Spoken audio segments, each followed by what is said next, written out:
promised a bunch of people. So just click got it on your screens. Say, yes, I understand. Okay, so this is a trial class. I've never taught this before. This is just something that I am personally passionate about. I have created my own family tree. When my father died, I realized that I lost a line to a lot of information. And I decided that I really didn't want to wait anymore until I had lost other people, that I then wouldn't be able to have that information. So my family tree, which I have a lot of information on, has over 10,000 people on. I'm not sure if all of it is accurate, but it is something that I have worked on a lot. It is a time suck, but I find it to be a fascinating one. The way that this class is going to work is in a couple different ways. So tonight we're going to talk about different kinds of Jews and how they migrated to different places. The reason is that this is going to help facilitate any kind of family trees, especially for those who may have converted to Judaism, who may have found that they have Jewish ancestry and want to know a little bit more about what that looks like. And then even for those who maybe know where your ancestors came from. So this is just giving a background, and a lot of people just think that there are two types of Jews, Ashkenazi and Sephardi. You're going to learn tonight that that is just not true. The next class next week, I'm going to focus on the myths of creating a family tree and the myths of Jewish ancestry, which I think will help along the way, because there are a lot of things that might pop up every once in a while in your research that may look like this looks right, but it isn't. And then the third class, I'm going to give you some resources. I'm going to show you through a couple of different websites and places that you can go and do some searches on your own. So the whole thing is not about family trees, but giving you a background and a basis leading up to it.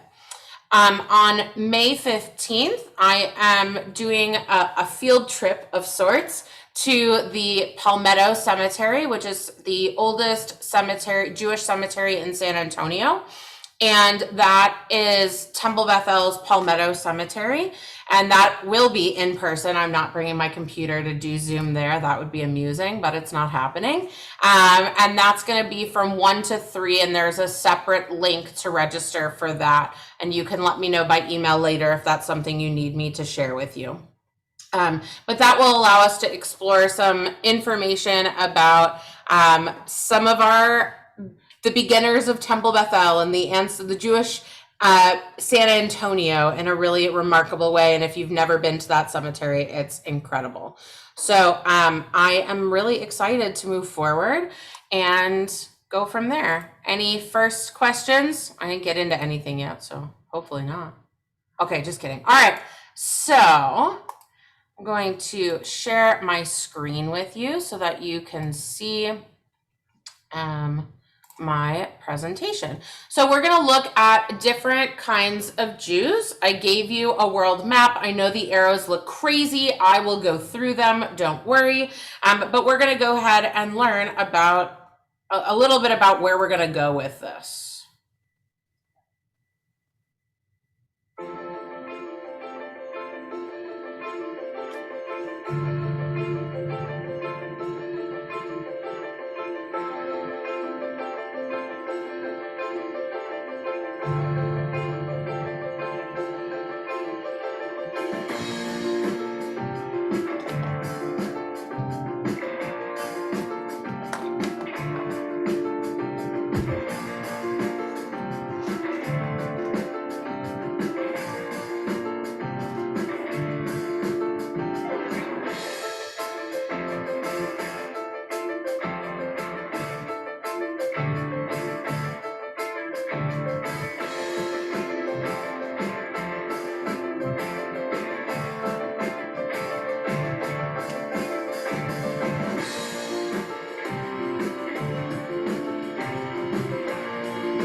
No one complained, so I'm assuming that you could hear that all, so that's good.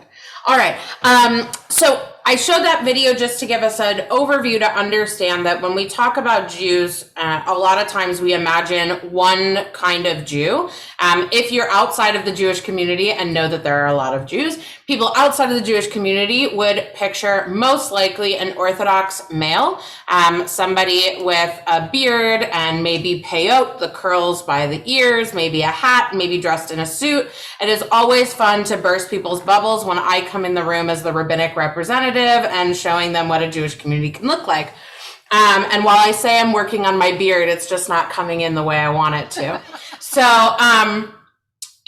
I think it's really important, and it's something that we are working on even within our own community of Temple Bethel, trying to expand our understanding of what it is to actually have a Jewish community. So yes, it matters in terms of ancestry, but our Jewish heritage and background can come from many different places. So the one we know the most about is Ashkenazi Jews. I would say that probably the majority of the Jews that people know are going to be Ashkenazi. These are the ones who come from Germany, but also Central and Eastern Europe that expanded over time. A lot of them relocated to the Polish Commonwealth, which we now know as Poland, Lithuania, Latvia, Ukraine, Belarus. So these are the kind of places that a lot of people talk about, and they make up almost half of the population of Jews worldwide. So I want to talk a little bit about names, and this is really important when we talk about a family tree and what do we learn from Ashkenazi names. So this is a series called Would You Guess, and we're going to be watching a few videos from them. Welcome to another edition of Would You Guess? You've heard someone say, "But your last name doesn't sound Jewish." Well, what exactly does that mean? Why would a last name sound Jewish? Well, the reality is, many Could you make it louder? Ashkenazi or Jews of Eastern European descent do have common characteristics that result in the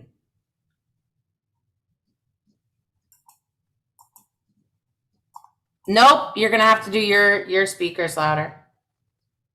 I can start over. Just make your speakers louder. Sorry, y'all. Another edition of Would You Guess? You've heard someone say, "But your last name doesn't sound Jewish." Well, what exactly does that mean? Why would a last name sound Jewish? Well, the reality is, many of the last names of Ashkenazi or Jews of Eastern European descent do have common characteristics that result in the ability to generalize about the sound of Jewish last names.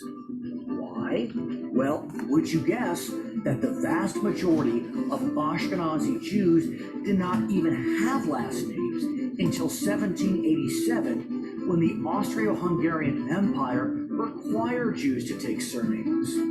So as a result, Jews quickly adopted last names, with most Ashkenazi families turning to the same source of surname inspiration, resulting in a similarity of sound that even survives today. So the Cohens and the Levis and all their various derivations, yes, these folks claim descent from the Jewish priestly class known as the Kohanim, and one of the 12 most respected tribes of Israel, the Levites. Then there's the patronymic last names, which are derived from the first name of the father. So in German or Yiddish, Abram's son would take the last name Abramson. In Polish or Russian, Abram's son would become Abramowitz. Some Ashkenazi Jews took matronymic surnames derived from the first name of the mother by adding "in" as a suffix. So Rivka's son took the last name Rivkin, Sarah's son Sorkin. Now, many Eastern European Jewish families took surnames based upon the family's city of origin. Prager from Prague in Czech, Weiner from Vienna in Austria, hunger from hungry. Other Jewish last names came from family professions and are virtually direct translations from German.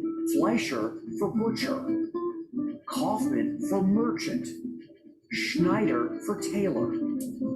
Personal traits or physical features inspired many Jewish last names, also near exact translations from German. Klein for small, Gross for large, Weiss for fair complected, Schwartz for dark complected. And some Ashkenazi Jews adopted names taken from natural objects. Applebaum for apple tree, Goldberg for golden mountain, Rosenfeld for field of roses, Hirsch for deer, Stern for star. So there you have it, and that's all for this edition of Would You Guess? Welcome to another. It was going to play again just in case you wanted it. Okay, so I just think that is really helpful to understand. The names I find really fascinating when people say, oh, you know, your last name sounds Jewish. Most of the time it's going to be the names that we just talked about, right? And those all came from people who needed to figure out what a last name would be, from people who did not have a last name. All right, so let's move on to, are there any questions about Ashkenazi Jews, I should say? Okay. All right. I have a question, since I don't know how to do things. Yes. I've lost everybody except 5 people. How do I get the rest of the people on? So it is because you're in gallery, gallery view, so that you can see my screen bigger. Up at the top right, it can change, so it'll say view, and you can click gallery view if you would like. But if you want to see the presentation bigger, keep it this way for right now. Okay, thank you. You're welcome. Glad I could help. Okay, may all the questions be that easy for me. Okay, so Sephardic Jews, I want to learn a little bit more about them. Welcome to another edition of Would You Guess?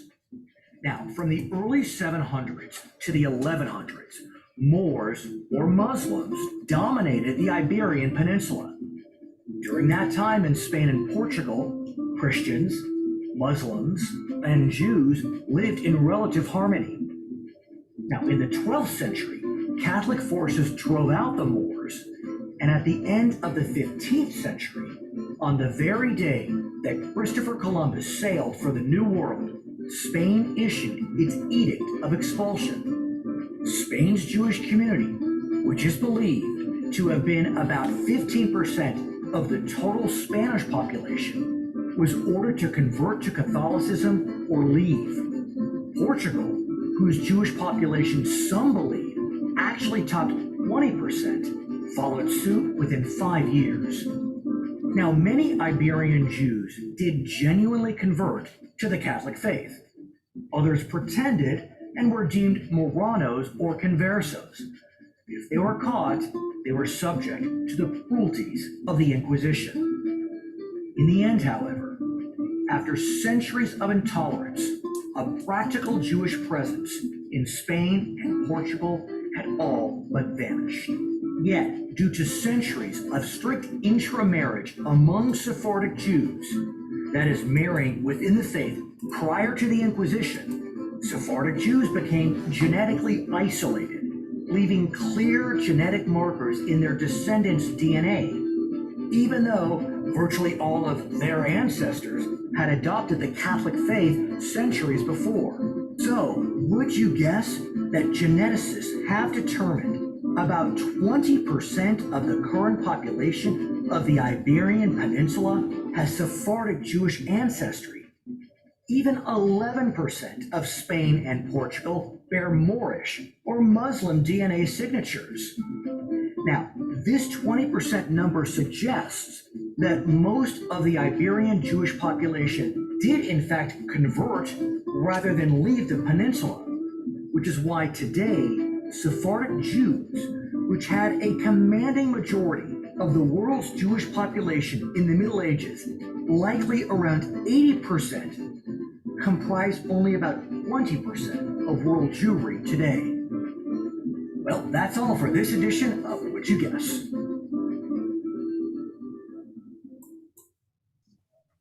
Okay, so we learned about this golden age of Spain, right, which is 8th to 10th. Some people will even go as far to 12th. And it allowed Jews to be able to work, maintain their jobs, and keep their Judaism. And we know from 1492 they were expelled. Where they went was Amsterdam, North Africa, and the Middle East. Okay, so when we talk about that, once they moved, I would say that there was also another wave of where the Sephardic Jews moved to South America, Latin America, Caribbean area as well, which includes Mexico. I would include Mexico in that as well. So a lot of people who have come to Temple Bethel in more recent years because they've done DNA testing and found that they had Sephardic ancestry and so wanted to learn about Judaism have actually been, they have found that their family were conversos.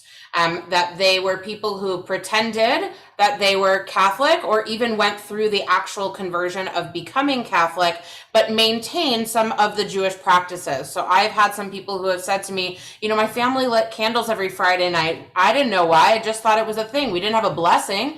We just came together as a family and lit candles every Friday night. And it turns out that their family were conversos and had come over from Spain, Portugal area. So this is very, very common, and I would say, you know, definitely for our area.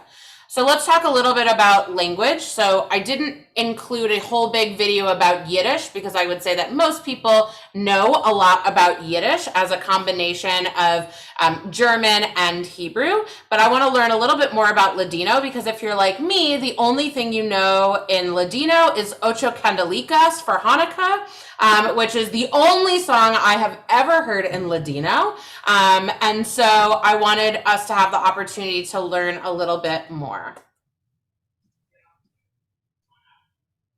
It's time for another edition of Would You Guess? I'm your host, Brad Pomerantz. I guess we should get started. Now, when it comes to so-called Jewish languages, you most certainly have heard of Hebrew, probably even Yiddish. But would you guess there is another Jewish language that many have never heard of, even in the Jewish world? That language? Ladino, or Jewish Spanish. If Yiddish is the Romance language of the Ashkenazi or Eastern European Jews, Ladino is the Romance language of the Sephardic. Okay, follow me if you will. Spanish was widely spoken through the 15th century by the Jewish communities of Spain, surprisingly the home country of the largest Jewish population of the era. But with the expulsion of Jews from the Iberian Peninsula in the late 1400s, a distinct language, Ladino, was born. Now, there are two versions of the origins of what became Ladino. Some believe that Ladino only differed from medieval Spanish when it came to words referring to Jewish concepts, in which case Ladino drew from Hebrew. When the Jews fled Iberia, they brought their Spanish with them, which essentially remained in the 15th century, and that became Ladino, which ultimately evolved by incorporating lexicons and phonology wherever Jews settled, giving the Ladino language its more distinct identity. Now, the other view is that Ladino already had a more distinct identity even before the Spanish Inquisition. Some believe that Ladino included not only Hebrew words to refer to Jewish terms, but also unique Ladino words to refer to specific socio-cultural realities that affected the Jewish communities of the Iberian Peninsula during their time in Spain. Evidence of this theory would explain why Ladino has borrowed many words from Arabic as well as Hebrew. But unlike Yiddish, which is experiencing a bit of a revival in the 21st century, and has even seen some words enter the American English lexicon, Ladino, unfortunately, is in danger of becoming extinct. You see, the largest Ladino-speaking communities were in the Mediterranean, and they were decimated during World War II. And many of the few surviving Ladino speakers fled to countries of Central or South America, where they then adopted local dialects of Spanish. Today, the Ladino-speaking population is estimated to be a mere 200,000, most of whom reside in Israel. But the Ladino language isn't going away quietly, as there are still some Ladino speakers currently residing in Istanbul, Turkey, where they even have a Ladino newspaper, The Dawn, which has been in circulation since 2005. Well, that's all for this edition of Would You Guess?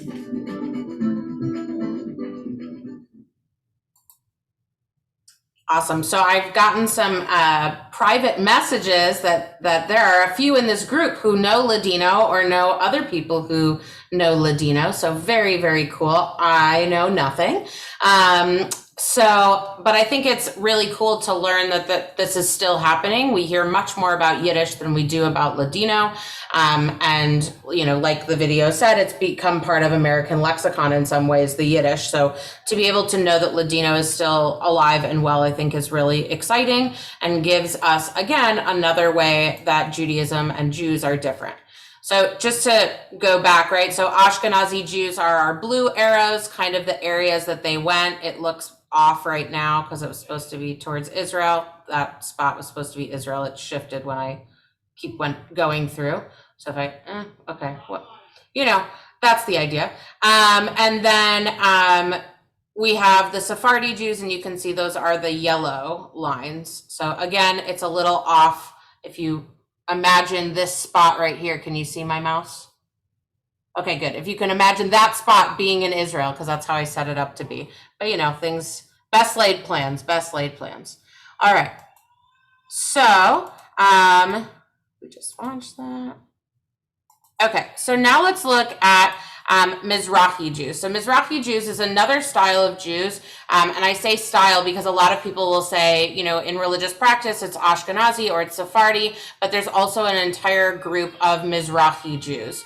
And Mizrahi Jews are ones who stayed in the Middle East. They did not leave, and a lot of times they get thrown in with Sephardic Jews, and we'll talk about that a little bit too. But they stayed in the Middle East and North Africa.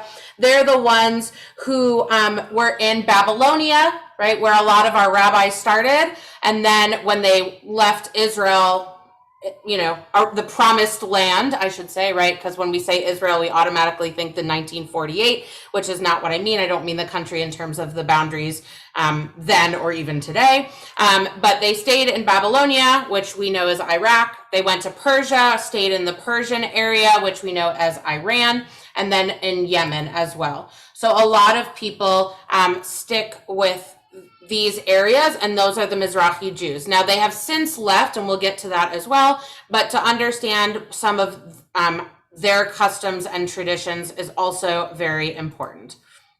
Okay, so what is the difference between Sephardic and Mizrahi? A lot of the religious customs are very similar, but you have different traditions based on where people come from.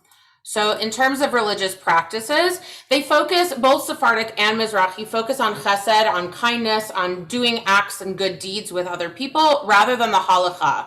So a lot of people will think that Sephardic and Mizrahi might be closer to Reform practice because they may not be as focused on Jewish halakha or Jewish law.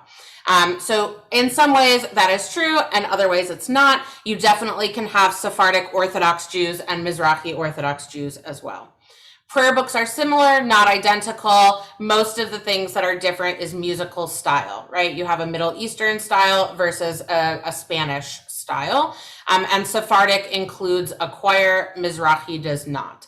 And I did get a message that Agudas Achim, the conservative congregation here in April, did a Sephardic musical service, which is cool. So culturally, there are some differences as well. So while we just learned about Ladino, Mizrahi Jews speak Judeo-Arabic. So that combines Arabic and Hebrew, Arabic and Jewish concepts. So totally makes sense when we think about geographically where they all came from. But there are also different things that the Sephardi versus Mizrahi Jews. So one of the things that I thought was really cool is that Iraqi Jews, which are a subgroup of Mizrahi Jews, on Purim basically do caroling, and they go from house to house and put on performances, bringing joy of Purim to everybody, but what we think is like a Christmas caroling. And then Egyptian Jews actually make it a full day festival, and the whole Jewish quarter is shut down. And I have seen people liken it to Mardi Gras. So different ways of celebrating similar holidays for even the subgroups of Mizrahi Jews. And the subgroups just start talking about where they live, right? The same thing I would say is that even if you had Reform Jews, we're going to have difference between San Antonio Reform Jews and Portland Reform Jews, or Rhode Island Reform Jews, right? All over the country, we're going to have different practices. And there's a huge difference between Reform Jews in America and Reform Jews, which they call progressive Jews, in the UK. Even with prayer books and different things like that. So there are definite differences for sure. Okay, so then we're going to go to their migration patterns. The Mizrahi Jews mainly stayed in the Middle East. In the early 20th century, it makes sense. They left. They went largely to Israel, but also to France, the UK, and the Americas. Most of the time, because Sephardic Jews who were fleeing persecution also came, not most of the Sephardic Jews, but some Sephardic Jews came to North Africa and the Middle East when they were fleeing persecution. There's a whole conversation about the two melding together and it becoming a little confusing as to what are the differences between the two. So today, most Mizrahi Jews live in Israel or the US. One of the largest groups of Mizrahi Jews is in LA. And one of my friends was actually the first Reform Mizrahi Jew to be ordained. And she leads the Persian community in LA. And she speaks Farsi and has like a whole different style and brought a lot of different learning for me to our classes. So they have their own language, right? If they are from Persia, then they would speak Farsi, and different groups would speak a little bit of a different language as well. And the style of their synagogue will match the country of origin. So there's a huge Persian Jewish influence specifically in LA. Okay, so that's Mizrahi Jews. So then we talk about Ethiopian Jews. So Ethiopian Jews have really entered into the lexicon of Judaism and understanding about Jews, largely because they have moved to Israel in more recent, right? So late 1980s, early 1990s, tens of thousands of Ethiopian Jews emigrated to Israel with the help of Israel, who helped remove them from Ethiopia and the persecution and dire situations that they were dealing with. So the group considers them or calls themselves Beta Israel. And so it has been around for at least 15 centuries. I know that there are people who think, oh, they're new, no. But they actually are considered, some people consider them the lost tribe of Dan. And so they ended up in Ethiopia. And again, some people have said they've been able to trace this back. I'm incredibly impressed if they were able to go that far back. With my own work, I think that's hard. And they have moved themselves and understood that they were from the lost tribe of Dan. And so what happened was a lot of their Judaism comes from biblical pieces. So they don't celebrate Hanukkah because that is outside of the Torah. They have other texts that they use as part of what I like to call Torah with a capital T, right? Not just the 5 books, but different commentaries, because that's who they were working with, right? When we think about Ashkenazi, Sephardi, and Mizrahi Jews, they worked with the rabbis who were in Babylonia. Then they left from there, but they still kept a lot of those texts and materials and then started hearing from rabbis, right? Our Talmud comes from Babylonia, if you look at the Babylonian Talmud, right? Mostly to begin with. So for Ethiopian Jews, they are living a biblical Jewish life. And so there's a lot of conversations in Israel that they are not Jewish, and so they are not treated very well in Israel. It's a big conversation. I don't want to get into all of it here. It's very political. But there are a lot of Ethiopian Jews, and they're very involved within Israeli life now. And there are very few Ethiopian Jews still in Ethiopia. Any questions? I'm just going to pause there for a second because now I'm going to get into two very small communities. Any questions? Comments? Concerns? Michelle, you look like you're unmuting. Okay, yeah. Yeah. Have they tried doing the Sorry, you got to tell me who they is. We just talked about 4 different kinds of Jews. I'm sorry, the Ethiopian Jews, has there not been like DNA testing to find Jewish markers to see if there are any? Sure. That's not the part that is, I know, it's the political part. It ends up becoming, unfortunately, it's been a huge racial issue. Yeah. And so which, is. Yeah, that's what Yeah. it is. Yeah. In and of itself, it's an issue. So, they've definitely done DNA tests. I mean, that's how we know it's been around for a very long time. And it's very interesting because before technology really is where it is now and in modernity, in the 20th century, Ethiopian Jews thought that they were the only Jews left in the world, right? I mean, they were totally by themselves, and maintained their own culture, own religion, own rabbinic life. I mean, they have a monastery and have kind of rabbinic monks, right? So there's a whole different structure that they have created for centuries to work within their group of Jews. So there are differences, and it's not what we would think of as our typical Judaism today, but these are the differences. Any other questions? I just wanted to know who your LA Persian rabbi friend is, since I'm in LA, and I'm like, Tarlin Rabizadeh. Okay. Do you know where is she rabbiing? I'll look it up before we leave, or shoot me an email and I'll look it up later and I'll let you know. Okay. Yeah, she's incredible. Yes. I know. If you saw when you were explaining about how all the Persian Jews are in LA, I was nodding vigorously. Okay. Yes, it's hard because I'm on two screens. So yes. Okay. Perfect. All right. And I apologize if you hear some crying boys in the background. The joys of doing it from home. All right.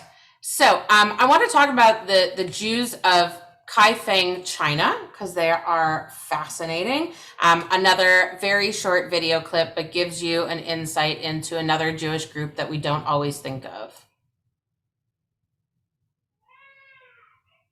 It's time for another edition of Would You Guess? I'm your host, Brad Pomerantz. I guess we should get started. Now, Jews, well, I guess we're a tribal people. When you consider where the largest Jewish communities reside, you probably think of cities like New York, Los Angeles, Boca Raton, and of course Israel.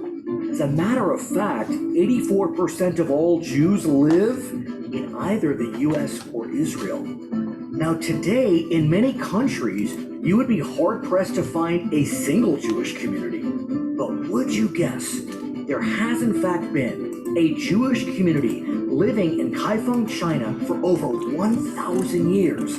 Kaifeng, located in China's central province of Hainan, is the home of the only native Jewish community in all of East Asia. Now, while it's not entirely clear when the Jews arrived in Kaifeng, historians believe that they landed by way of India or Persia between around 960 and 1127 in the Common Era during the Song Dynasty.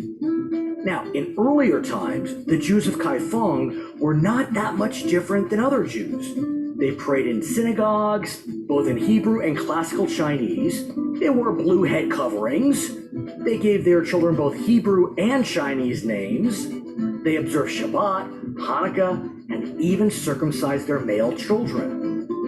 But for centuries, the Jews of Kaifeng had been mostly unknown to the world's population, as they remained isolated from all other Jewish communities.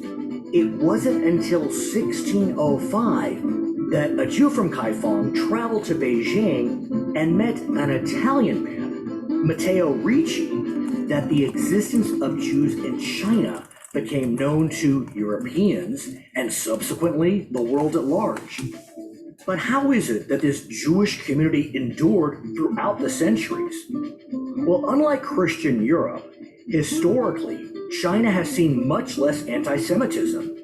The non-Jewish people of Kaifeng even encouraged their Jewish counterparts to become involved in public life. And while these residents' inclusiveness may have been well-intentioned, it did eventually lead to significant assimilation. Well, at its peak, Kaifeng's Jewish population was roughly 5,000, but those numbers have declined throughout the centuries. Today, there are about between 500 and 1,000 Jews remaining in Kaifeng who still identify as Jewish in some form. Well, that's all for this edition of Would You Guess?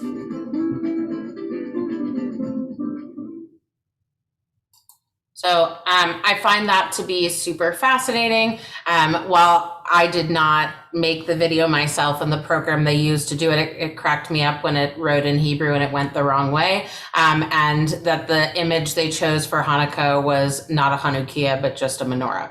But anyway, that's what happens when you watch the video, a bunch of times and notice those things. But yes, so I love that. Thank you, Herschel. I appreciate that. I think it is fascinating to know about the Chinese Jews who are there. There are, in Shanghai and in places like that, those are typically not Jews that originated from there, which is why the Kaifeng Jews are so interesting, because they have been there for generations and generations.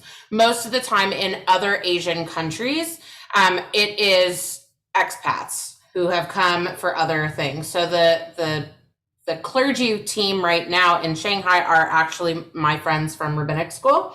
So I might have been a previous, they just got there this summer. So it might have been a previous rabbi, but most of those communities, anybody who was born and raised in China or in any of these Asian countries are actually born to parents who did not grow up there in most cases, except for conversion pieces.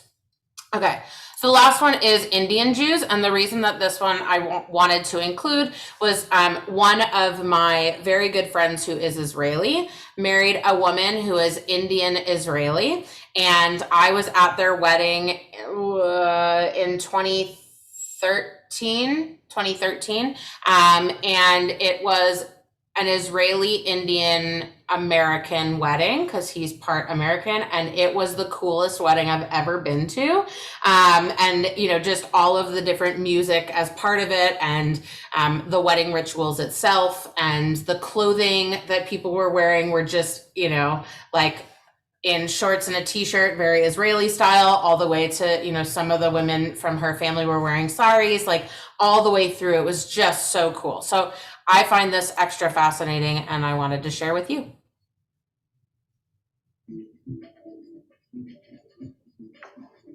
The image of Jewish Indians may be unexpected, but would you guess that Jews have lived in India for thousands of years?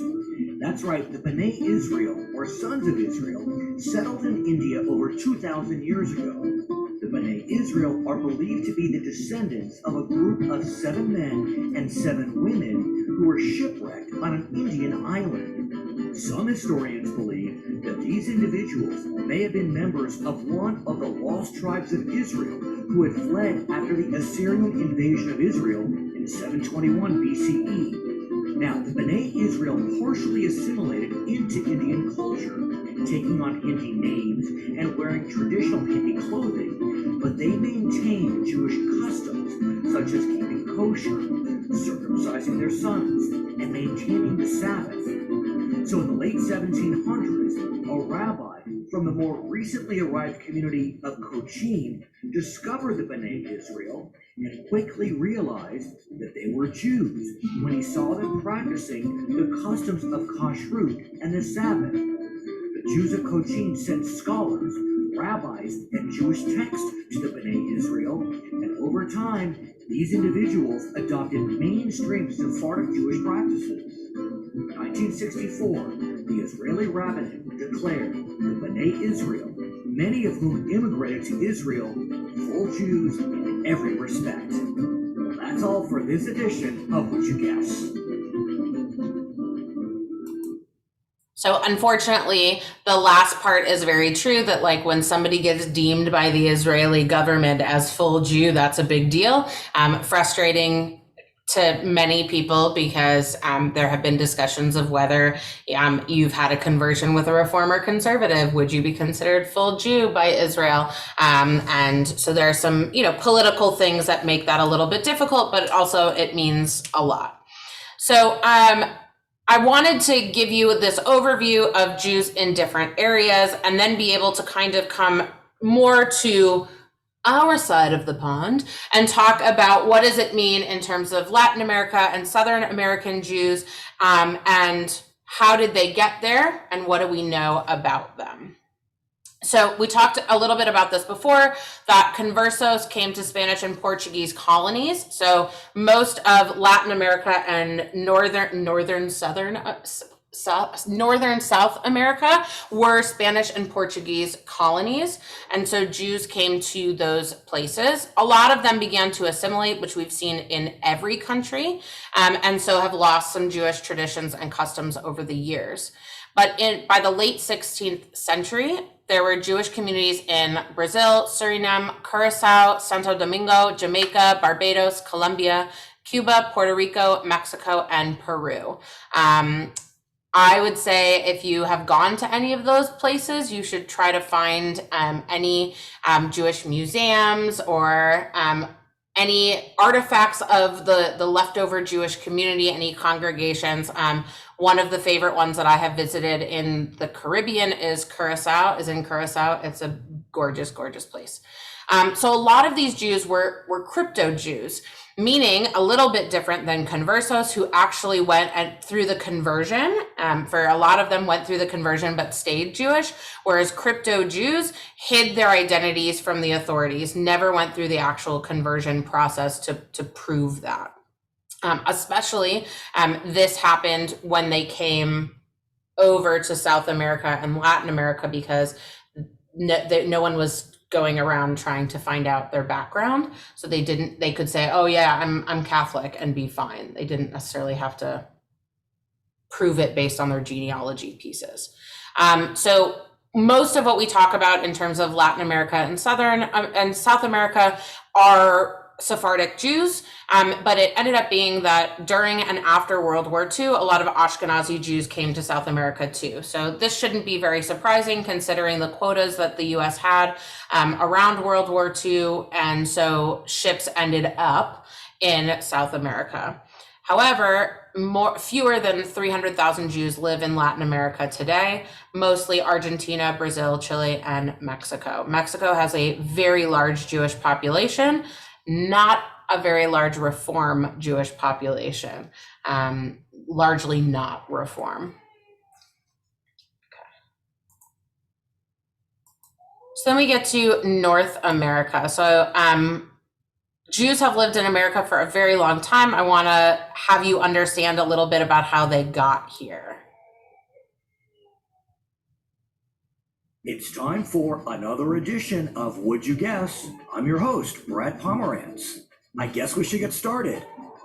The United States has seen a significant Jewish presence since the early 20th century. But would you guess that the first Jew to land in what became America arrived in the 1580s? I'm your host, Brad Pomerantz, and in this episode of Would You Guess? We are looking at the history of Jewish migration to America. Now, the first group of Jews to arrive in what became America were Dutch Sephardic Jews who had been living in Recife, Brazil. They arrived in New Amsterdam in 1654, which was renamed New York in 1664. Of course, Sephardic Jews trace their lineage to the Iberian Peninsula, specifically Spain and Portugal. Now later, religious toleration in the colony of Charleston, South Carolina led to many different religious groups, including Jews, settling in the city. In fact, there were 600 Jews in Charleston, which made up the first Jewish community in North America. Now, German Jews started arriving in the U.S. in the 1840s, and many settled in the Midwest. They mainly lived in Cincinnati, Ohio, and that city became the center of Jewish America. The Queen City was home to the first Jewish leader in the United States, Isaac Mayer Wise, who established the Hebrew Union College in 1875, making Cincinnati the center of Reform Judaism in the United States. But by far, the biggest migration of Jews to the U.S. came with the arrival of 2 million Ashkenazi Jews from Eastern Europe between 1880 and the passage of the Immigration Act of 1924. Eastern European Jews were fleeing anti-Semitism in their home countries and began to settle in big cities. These Jews were working class and tended to support left-wing ideologies as a way to achieve greater equality. Religiously, Eastern European Jews spread conservative Judaism in America and were integral to the rise of the Orthodox movement.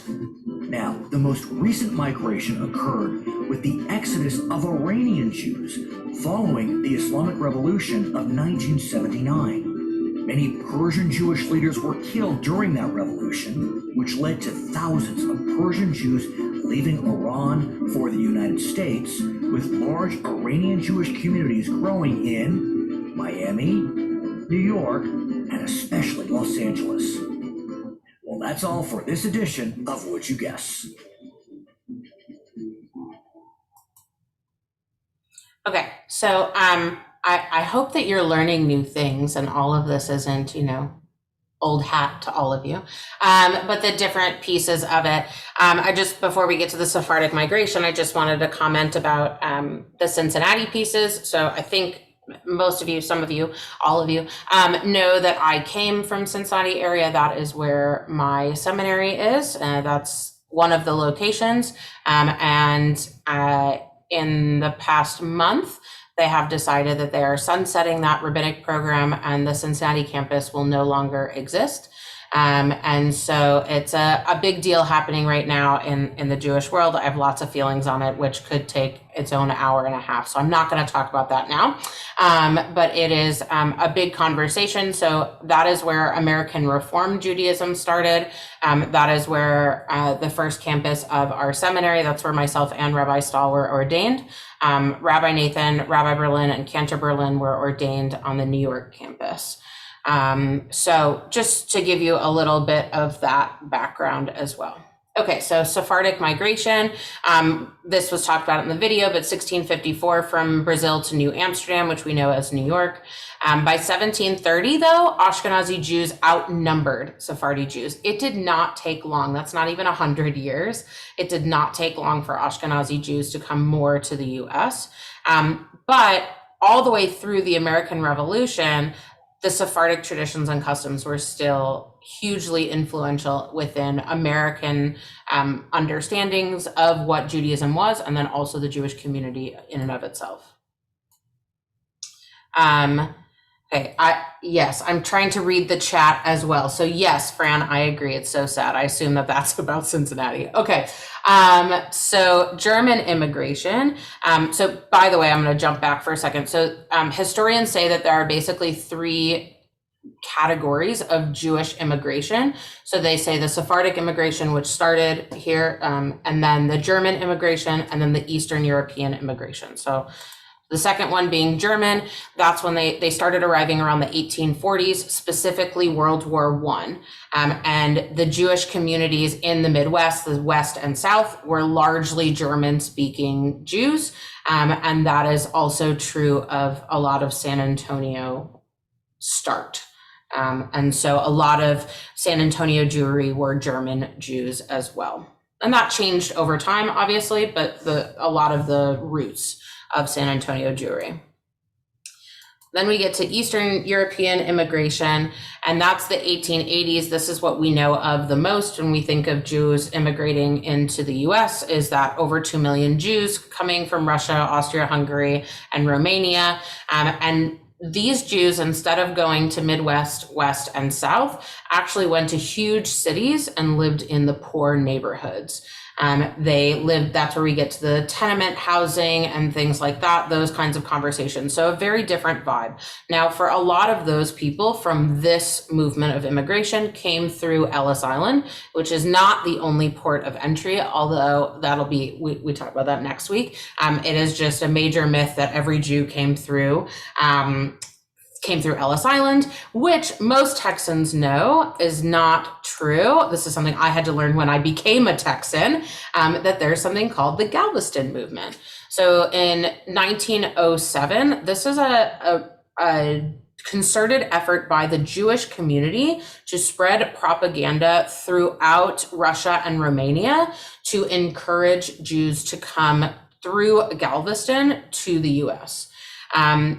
This is a very different story than those who came through Ellis Island and were in really horrible living conditions and not treated well. The Reform Rabbi of Galveston and the Jewish organizations of Galveston took these people in as their own, housed them, fed them, clothed them, and then sent them out according to their jobs. So I'm not saying everything was perfect, but sent them out all over the country according to jobs. So sometimes cities would say to the Jewish community of Galveston, we need 4 farmers. I'm just making this up. And so they would specifically try to send farmers that way. Sometimes if your profession didn't fit in, they would change your profession so that you would fit in and get a job. So those kinds of things happen. This was only 1907 to 1914. It ended in 1914 because these other cities who had been taking in these immigrants started to feel the competition and the pressure that now here are all these people who are getting the jobs that I wanted. A familiar comment about immigration that we hear even now. And then they were none too pleased with the religious practices of the Jews, meaning they refused to work on Shabbat, and that was not what they expected, and they were not pleased to find that out.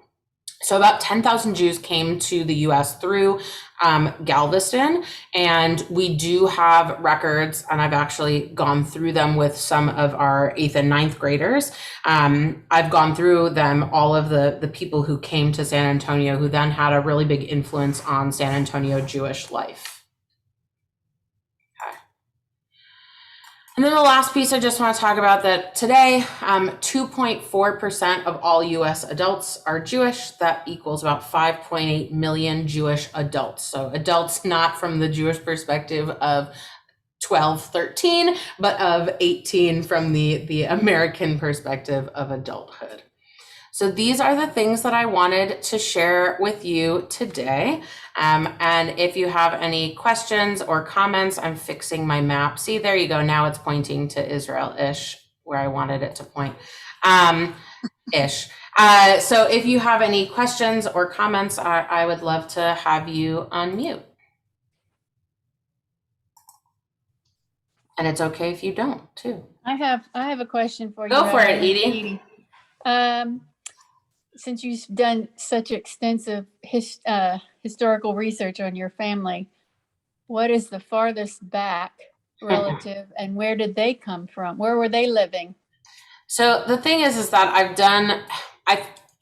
don't know how accurate some of it is. One of the things that I have fallen trap to is that I will use other people's family trees that are on Ancestry, which is mainly where I work from, and say, oh, well, that looks like it could be correct. And I add it, and then with the intention of going back and looking later, which I wish I had more time in life to be able to do that.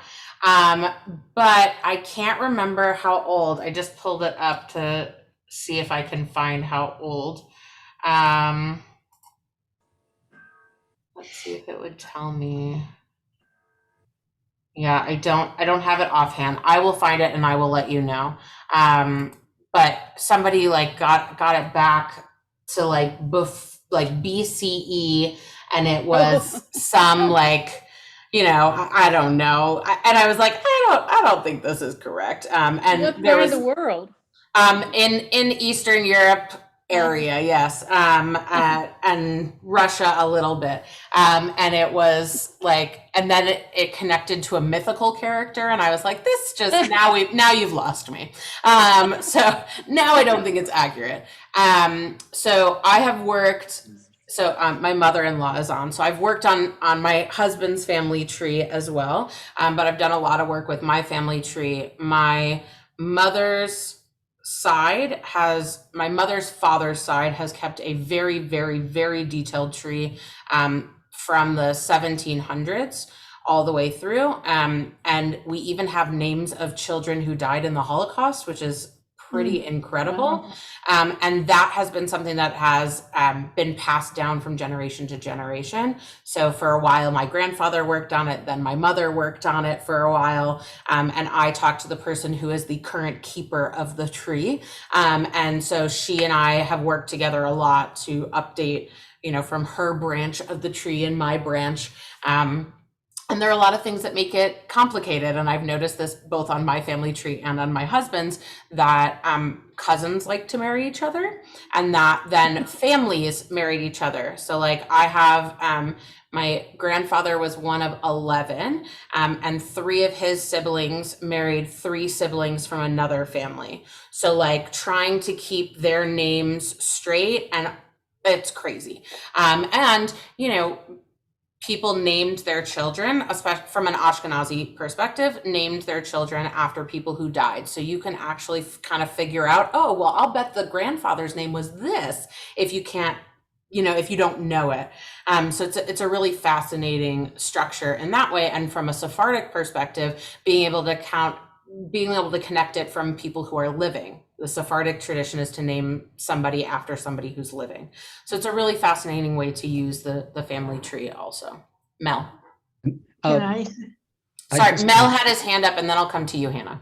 Okay, you didn't mention the relatively recent immigration, I think in the 80s from Russia, which I thought was fairly significant. You mentioned Iran. I was sort of curious why you didn't mention the Russian immigration. So I also had that question of why that video did not. I think because they were trying to focus on not Ashkenazi Jews would be my guess of why the video did not. I think that the Soviet Jewry who came everywhere, right? Went to Israel, went to the United States, really went everywhere. I'd have to find the numbers a little bit more. But they were able to, the other part of it is so many of them had their Judaism suppressed for so long. There's a large question of how many of them actually consider themselves Jewish as well. And it's been in conversation as, do they count as Jews because they don't consider themselves Jewish? They don't count themselves as Jews. And yet there are a lot of Soviet Jews. And we have a pretty big community here in San Antonio who came in that wave because this Jewish community set out to help and find homes and support the Soviet Jews who came. So we do have a pretty big Soviet Jewish population. Hannah, and then Amy, and then I'll come to Michelle. I'm just going by hands here. Okay, just a slight bit of trivia. The rabbi that was in charge of the Galveston movement was a Rabbi Cohen. Cohen. And he used to wear cuffs on his shirts, and he would take notes on them. So all these things, as people came in and they wanted to do, he would write it down on his cuff. And then when his cuff got full, he would take it home and put on another cuff. And the other thing that I wanted to mention was, I have some information on this from the Institute of Texts and Cultures. Rabbi Stahl was also a rabbi at the congregation where Rabbi Cohen was. Yes, he was, before he came to San Antonio, he was in Galveston. Yes. Yeah. Thank you. All right, Amy, and then Michelle. Amy, you're muted.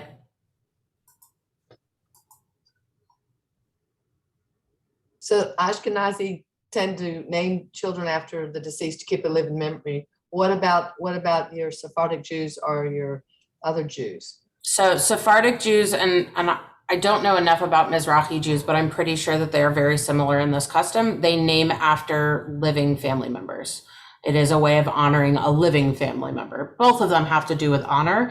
It's just a matter of deceased or living.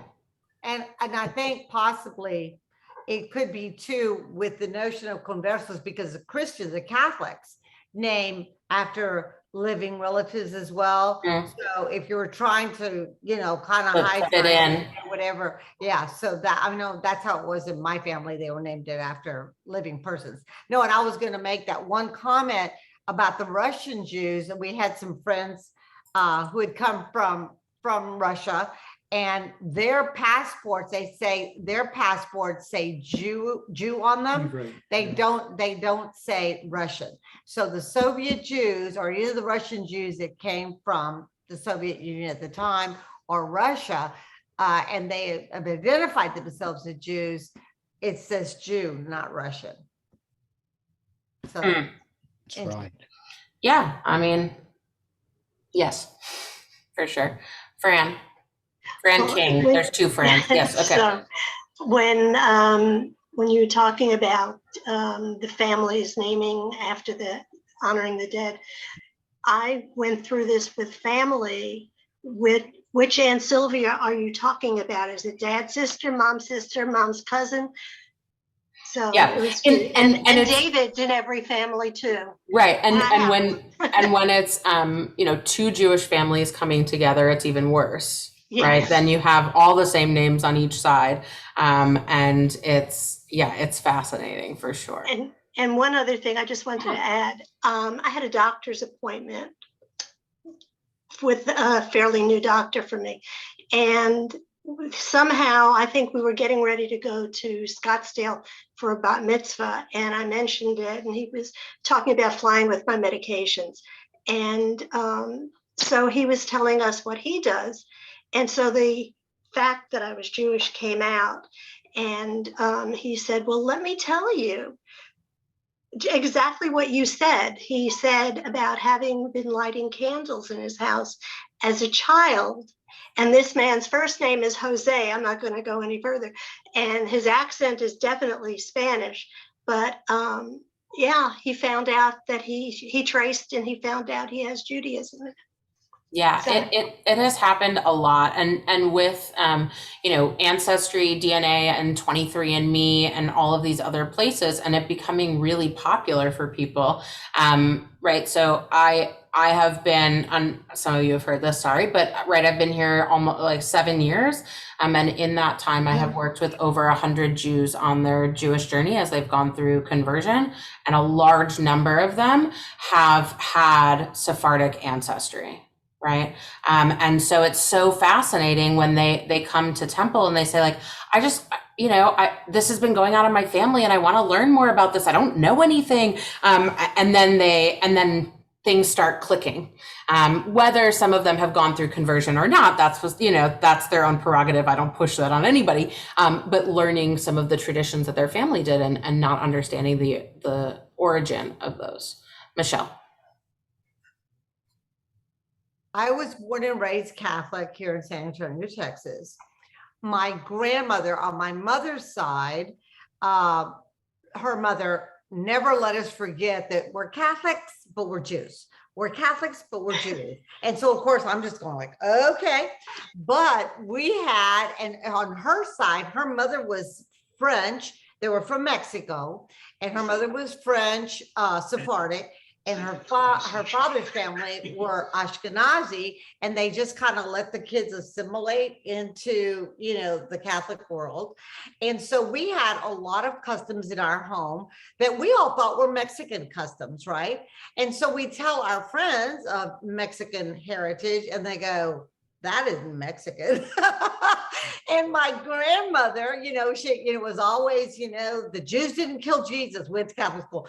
Jews didn't kill Jesus, it was the Romans. And I'm going like, okay. So anyway, so that was it was a very touching. And whenever we had a family, like we'd celebrate Christmas, of course, and Thanksgiving, all that, she'd make my mother drive her across town to like Paletta's we always had kosher wine. And, you know, in the house, and then, you know, and it was like the Mogen David, and it was the Manischewitz, and it was, you know, the lighting of the candles, and you don't mix meat and cheese. So it was very easy for me to be able to, you know, and then on my dad's side, well, there was the whole Inquisition thing. So it's an interesting history. So Yeah, thank you. here I am. Yeah, thank you. All right, Leslie. And Leslie also shared in the chat some of her background as well with her husband's family. Yeah, and you know, getting back to the idea of where the Latin American Jews are from, because what's interesting to me, yeah, I wanted to bring it up because I have a bunch of Latin American links in my own family tree and in my husband's, but everybody is Ashkenazi when I eventually dig in. So this, yeah, my husband's grandmother was an orphan who was came from Romania to Colombia, but then like joined a bunch of family who were also Romanian Jews, and then they stayed in Bogota, or like in Barranquilla, which is a smaller area. And so essentially, you know, there's hundreds of them, and pretty much like the entire Jewish community is related to my husband in some way. But what I understand is that that's fairly unusual, because the pattern, and I just wanted to bring this up, first of all, because I wanted to bring up my mother's late husband, who died in 2020, who was a member of Bethel. He was actually born in Chile, and he, Mom can correct me, I feel like they were from, there's a Czechoslovakian background for Mike, but in any case, they fled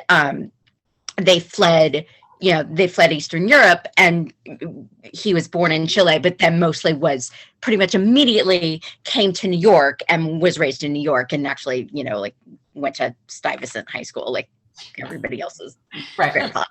And then the other, the final thing, and this is maybe a preview for next week, because it sounds like you're going to talk more about ports of entry, and how it was when I was researching the line that goes through my mom and my mom's mom, which is of particular interest to us.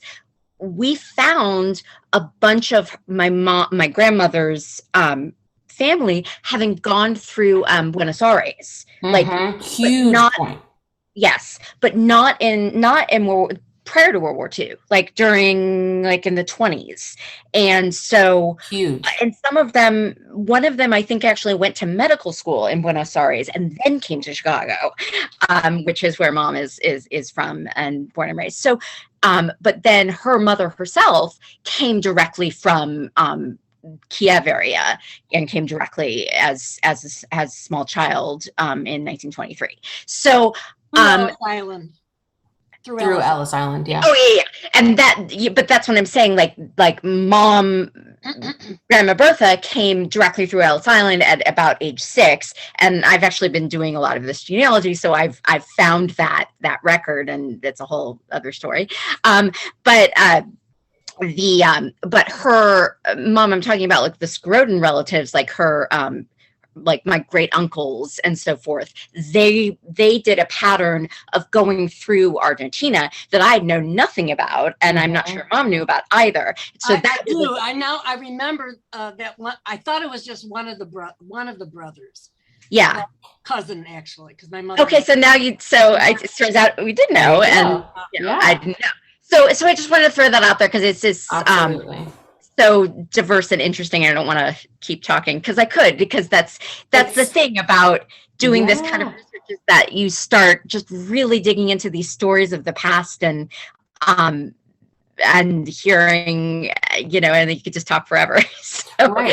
And I want to highlight also that the idea of stories is where all of this is, right? So one of the things that I have done myself and encourage people to do. And a lot of the research that I have done of, how do you start a Jewish, prepping for this class, how do you start a family tree, right, is getting stories. So sitting down with people and asking them, like, where did your family come from? And where did, what do you remember hearing around the kitchen table? Like the things my grandma remembered hearing, but didn't know what it meant until much later, when her parents were no longer living and were trying to piece together, different parts. And, through my ability of doing the family trees, I'd be like, okay, this came up, and I could call her and say, okay, does this name sound familiar? She goes, well, yeah, I mean, we just called everybody a cousin. I don't know how they were related, but yeah, they were a cousin, which is hers and my grandfather's side. Like everyone is a cousin, but no idea how they were connected. So I've been trying to put all those pieces together. So I think, yeah, and Herschel, what you say, there are definitely some skeletons that come out in these stories, things that maybe we want to hear or don't want to hear, right? And sometimes that is exciting, and sometimes it's really upsetting. So to hear the different things. So I am curious for, those of you who are interested in continuing the class, which I'm okay if it's not all of you. I won't be offended. I'm not taking attendance. But I would love to know if there are things that you would like answers to, if there are questions that you have that you'd like me to address. I want to get into it, but I don't want to sit here and show you my family tree for an hour. That's not fun. I mean, for me, it's fun. For you, it's not fun. I don't need to sit here and scroll through websites and show you how to use them. I think most of you can figure those out. And if you can't, I'm happy to help. But I don't need to do that on a Zoom call. So I want to make it as engaging as possible. And for me, that means including asking you what you're hoping to get out of the course. So you can either drop it in the chat, or you can unmute yourself and share what you're looking forward to learning or are hoping to learn. And if you're not saying anything, I'm just going to assume that I did a great job and you're ready to go with whatever I teach you. I'm hoping to learn that maybe I am a Jew because I converted, right? I am a Jew. But I'm hoping that somewhere down the line that I have a little more, and that that I have a little more roots to what I feel that I feel. And I already learned more than I already knew. And I'm excited to learn what was it? Sorry, I have a bum brain. The Ladino. I wanna learn some Ladino. Cool. Well, you can go to Michelle. She offered to teach some songs. Yes. Yeah, I mean, it's yes. I would encourage you, if you have never done any of the DNA testing, I encourage you to spit in a tube and to make it happen. What comes out is really fascinating, and being able to connect with people who are very distant. I was able to figure out a family tree, crazy distant connection with another Reform family in the Chicago area, which is where I'm from, who has two Reform rabbis, and one of their wife is a Reform cantor and whatever. So every time he and I are on a program together, last week we were on a program, I was like, hey cousin. So, like being able to have these kinds of connections. And I think doing the genealogy is really, really powerful, and the actual DNA testing. All right, Fran, and then Sharon. I just wanted to say I shared with Rabbi Jurgen earlier that my former father-in-law was, he's actually a Greek Jew, but he spoke Ladino as well as like 6 or 7 other languages. And the first time I heard it, I thought he was confused because he spoke so many different languages. I had never heard it before, and he started saying prayers in Ladino, and it sounded like Spanish, but it sounded like Hebrew. And I was like, what is that? So if you've never heard it before, it's quite interesting. Yeah, super cool. Since you sent that to me, I wasn't sure if you wanted me to share that with everybody. So thank you. Yeah, I think it's so cool, and I would definitely love to learn more about it. Yes. Edie, I see your chat. I'm going to see what I can do. Okay. Okay. Thank you. Oh, I was, Mark, I see your chat. I will try to answer that. It is if you can already get to 1880s Russia, that's pretty dang good, considering most people who are looking for Ashkenazi heritage cannot get past Holocaust. And so losing so much of the branches. So it's good, but yes, I want to help you get past that. Do you want to add? Yeah, getting to the 1880s is basically my grandfather's birth and knowing, his some of his family connection. But getting beyond that, because even if you find records, they're records in Russian, and right. I don't speak Russian. I can't read Russian. Yes. So I'm not quite sure how to get beyond that to understand who was there, where they came from, what they did. Awesome. So some of that I'm not going to be able to help you with. However, right, because you need somebody who knows Cyrillic to be able to do that. But I have been a part, for those of you who are on Facebook, hold on. There's a group that is really active, and people so it's called Tracing the Tribe. It's Jewish Genealogy of Facebook. Or on Facebook, excuse me. And I'll pop the link into the chat for everybody. If you don't get it now, or if you are watching this on the recording later and you need that, let me know. But it's called Tracing the Tribe, Jewish Genealogy on Facebook. There are 47.2 thousand members. So it's huge. But people will post on there, hey, I can't translate this headstone. Can somebody help me?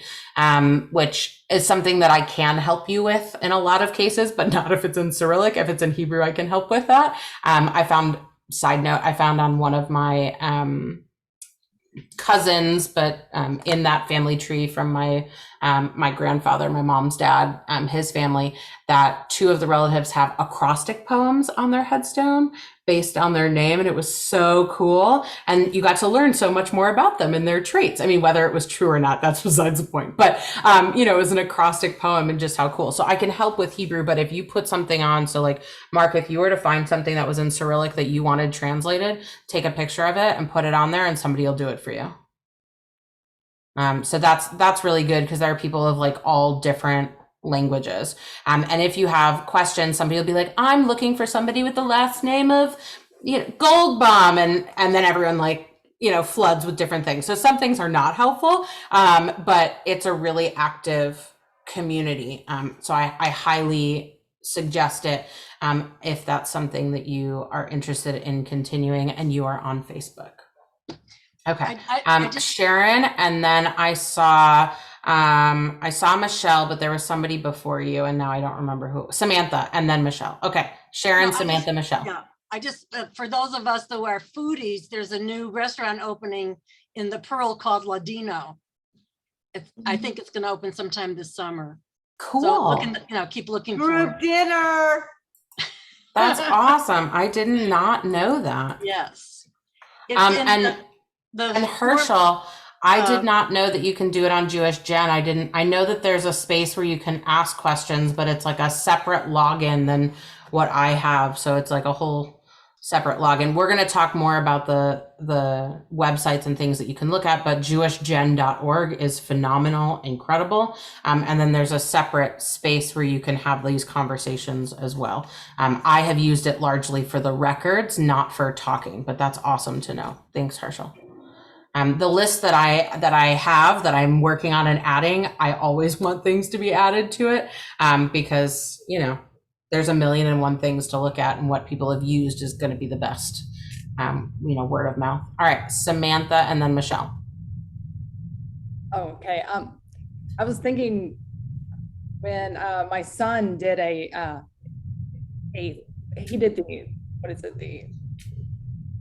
was spit in a tube a couple of years ago, and his father's basically all Viking. So anything that came back from me was like, And he was like, did Dad invade the Iberian Peninsula? Yes, him personally. Yeah. But he's like, it must have been from like somewhere in Dad's line, right? Because you don't have any Spanish in there.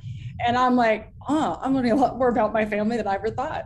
Because it's like, it came back 5% Jewish, but there's some weird Spanish in here. And I'm like, I'm gonna do this for myself. Because I never put that together. I just figured that it had to have been a weird Viking thing until we had this little piece. I'm really glad, because that was most of the family that I know about that came through like because they left Prague because of the Russian-Austrian invasion of Bohemia. And so like trying to figure out what to do with a country that doesn't exist anymore. Well, that's pretty much true of most of Eastern Europe. But they came through, I think, like mid 1850s that they've been here, and that their records, because my grandmother died, and I don't know what my aunt did with any of this stuff that I have. And so, and I'm going to show you places that you can look in the amazing records that, I mean, we are very lucky that we live in a country that has a lot of records available. And to find, unfortunately, you can find a lot more for men because of military records than you can for women. But like you can find your ancestor's signature on cards, right? I mean, some of them it's an X and that they weren't able to write. And so being able to find these different things and even their naturalization papers, and then finding how their naturalization papers have totally different information, but like off by a day or two for birthdays or things. It's infuriating, but it's fascinating because a lot of them didn't know their birthdays, and especially not, they knew the Hebrew dates. They didn't know what the Gregorian dates were. So, the span of the 2 or 3 days, totally typical, but very frustrating to my mind, who's like, I want to know what the birth date was and when was the, and so like, I know when you came to the US, I have that date, it's down, it's done, but the rest of it fluctuates. It may affect the horoscope sign, by the way. Well, that's true. That is something I'm definitely not great at. So I'll leave that to those of you who are into the astrological things. That is not my thing. All right, Michelle, you are next. My comment was going to be, when we were in Austin, this guy, I mean, of course, everything pre-COVID is kind of a dream now. But anyway, he actually traveled the world looking for Jewish communities. I don't know if you ever saw his documentary, but I was going to say it'd really be cool if we could. I'd have to probably go back, I guess, to maybe David Finkel, who would know. Yeah. I'm sure that it's been shown at various Jewish film festivals, but he actually came and made a separate presentation, and it was great because he had footage for everywhere he went. So that was really exciting. I have to maybe look into that, see if I can't, find it. Maybe we can. Yeah, let me know. I mean, look, my dream would be to like do a genealogy ancestry trip, right, and just go like from cemetery to cemetery. And right. I don't know. This is like super nerdy, but there's a show. Who Do You Think You Are? And it's totally sponsored by Ancestry. Everything is Ancestry. Right, sure. But it's on TLC, and they would do, famous people and track their histories back. And I was like, why can't like the normal Joe Schmo do it? I want to do it. Like the amount of money on those resources is insane, but it's an amazing show and really got me into this as well. So yes, and Hannah, I love that story. Yes, I mean the things that people pick, right? Look at even the short little video we watched about Ashkenazi names, right? People had to figure out something, so came up with something. So, all right. Well, I am going to let you all go. If in the meantime, if you have questions, I'm happy to answer on emails.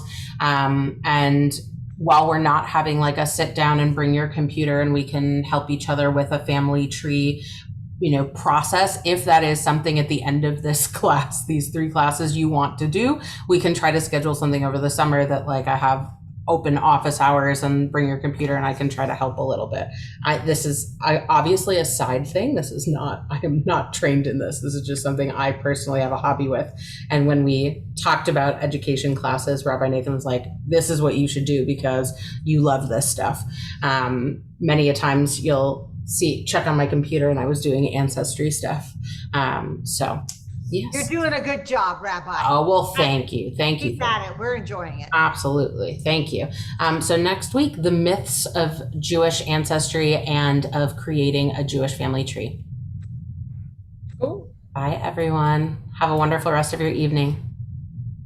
Oh, Rabbi, do we just meet you at the cemetery? On the 15th, I need you to register so I make sure that I have enough materials. So if you haven't registered, I don't know if you have, but if you haven't yet, please register. But yes, you will meet on May 15th at 1 p.m. at Palmetto Cemetery. Got it. Where your sun hats is going to be really hot. It will be probably hot. We're going to have a tent out. We will have water available.